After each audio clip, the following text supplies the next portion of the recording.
Bismillahirrahmanirrahim. Assalamualaikum warahmatullahi wabarakatuh. Nama saya Muhammad Firmansyah. NIM 1056411091119. Di video ini saya ingin mempresentasikan PowerPoint saya dari tugas tata kelola pemerintahan yang bertemakan tentang tantangan dan pemanfaatan teknologi informasi dan komunikasi dalam e-government.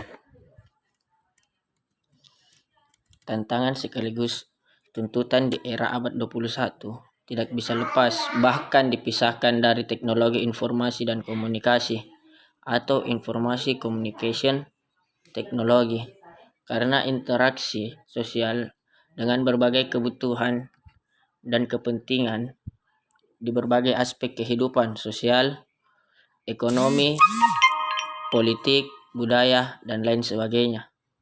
Nyaris tidak ada lagi batas ruang, jarak, dan waktu. Bisa di mana saja dan kapan saja selama media dan aksesnya tersedia. Berbagai interaksi sosial tidak lagi dilakukan tatap muka secara langsung atau secara fisik, tetapi bisa secara audio atau suara dan visual atau gambar dengan teknologi internet menggunakan webcam. Hal tersebut melalui akses atau sambungan atau hubungan melalui teknologi media komunikasi seperti handphone, HP yang sekarang lagi marak-maraknya berkembang, dengan smartphone atau dengan media komputer. Biasa juga digunakan laptop dengan akses jaringan internet. Semua bisa dimiliki dalam genggaman tangan. Semua fungsi komunikasi bisa didapatkan melalui TIK, khususnya media internet. Mulai dari fungsi kebutuhan dan memberikan informasi, edukasi, sosialisasi, hiburan, sampai mempengaruhi dan membentuk opini. Ini adalah tuntutan dan tantangan TIK dalam e-government seiring era milenium abad 21 dan era globalisasi. Di lembaga pemerintahan sendiri ada tuntutan dan tantangan berupa era otonomi daerah yang juga menjadi keharusan dalam melakukan percepatan perkembangan daerah atau biasa kita sebut dengan secara otonomi, sekaligus tetap berintegrasi secara integral dengan pemerintah daerah lainnya, bekerja sama dengan pemerintah pusat. Maka dalam rangka menjalankan fungsi dan tugas pemerintah sudah menjadi keharusan untuk dapat memanfaatkan atau menguasai dan mengembangkan TIK dengan menyelenggarakan electronic government. E-government, apalagi dalam akses melaksanakan pelayanan publik yang cepat dan tuntutan era demokrasi di mana masyarakat menuntut kebebasan penyampaian aspirasi, hak berpendapat, hak mendapatkan informasi, transparansi, serta akuntabilitas pemerintah atau pejabat publik. Tuntutan dan kebutuhan akan pemanfaatan teknologi informasi komunikasi atau biasa kita sebut dengan TIK, khususnya oleh pemerintah melalui electro government atau e-gov, dalam rangka meningkatkan pelayanan publik, partisipasi, implementasi, evaluasi, dan transparansi dalam pelaksanaan pembangunan di era demokrasi, otonomi daerah, dan desentralisasi sebagai tuntutan reformasi. Tuntutan dan kebutuhan akan pemanfaatan teknologi informasi komunikasi atau biasa kita sebut dengan TIK, khususnya oleh pemerintah melalui electro government atau e-gov, dalam rangka meningkatkan pelayanan publik, partisipasi, implementasi, evaluasi, dan transparansi dalam pelaksanaan pembangunan di era demokrasi, otonomi daerah, dan desentralisasi sebagai tuntutan reformasi.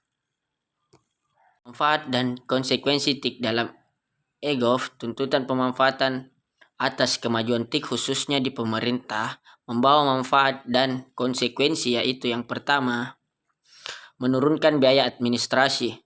Yang kedua, meningkatkan kemampuan respons terhadap berbagai pemerintah dan pertanyaan tentang pelayanan publik baik dari sisi kecepatan maupun akurasi. Yang ketiga, dapat menyediakan akses pelayanan untuk semua departemen dan non-departemen pada semua tingkatan. Yang keempat, wahana untuk menjalin interaksi, aspirasi, akomodasi, dan sosialisasi sebagai salah satu strategi public relation atau biasa kita sebut dengan PR atau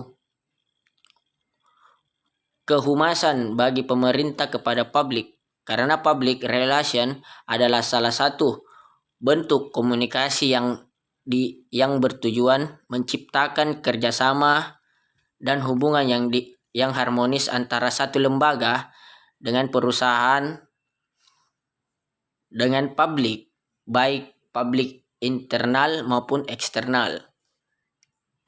Kemudian ada konsekuensi yang harus diantisipasi dari kemajuan TIK yang disalahgunakan.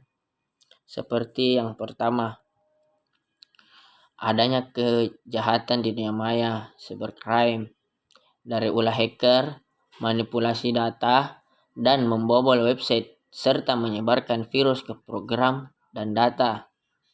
Kemudian kejahatan melalui SMS atau telepon dan internet, seperti penipuan, pemerasan, penculikan, pornografi, sampai dengan porno aksi yang terjadi di kalangan masyarakat. Hal tersebut akan menjadi permasalahan bagi pemerintah karena terjadinya keresahan sosial dan konflik sosial. Yang kedua, terjadinya keterbatasan teknologi secara teknis, seperti jika menggunakan internet komputer, ada masalah di hardware dan software serta listrik mati, maka bisa saja akan kehilangan data dan pelayanan publik yang akan menjadi terganggu, termasuk permasalahan koneksi akses jaringan internet. Begitupun jika terputus akses internet telepon. Yang ketiga, melalui website pemerintah bisa saja digunakan untuk motif politik, seperti publikasi dan berkampanye dengan agenda setting yang direncanakan, bahkan bisa manipulasi untuk pencitraan pemerintah secara lembaga atau secara profil kepada daerah. 4.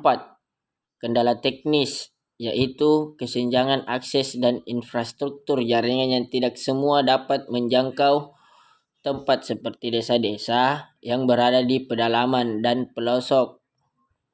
Yang kelima, ketimpangan kemampuan masyarakat akan fasilitas mediatik yang dimiliki terbatas, bahkan tidak terjangkau. Juga pemahaman akan kemampuan atau kemahiran skill dalam melakukan operasionalisasi akses media masyarakat yang masih terbatas. Mungkin sekian dari video saya, kurang dan lebihnya mohon dimaafkan. Billahi taufik wal hidayah. Wassalamualaikum warahmatullahi wabarakatuh.